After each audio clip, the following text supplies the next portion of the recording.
बढ़िया मटन है भात भी गरम गरम अच्छी उठुना शोच कौन जे भाईना ओ भाईना उठुना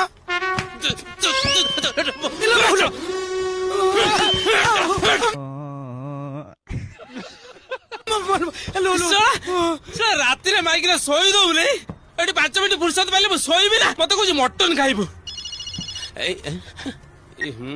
हेलो सावित्री साड़ी सावित्री साड़ी नेबी हाँ। गामीचा पिंदी पूजा कर।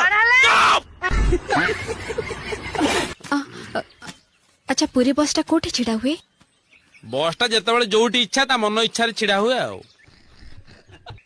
एमिति काहे की अभद्र तो शिष्टाचार जना नहीं आ कोनटा करिवो। हेलो मत सुना दरकार खार गोटे हाई पान न मने पैसा रा कोन होउची नियाते फालतू लगडा पैसा पत्र नहीं बेस्ता ना मैं किणी किछि सुनिबे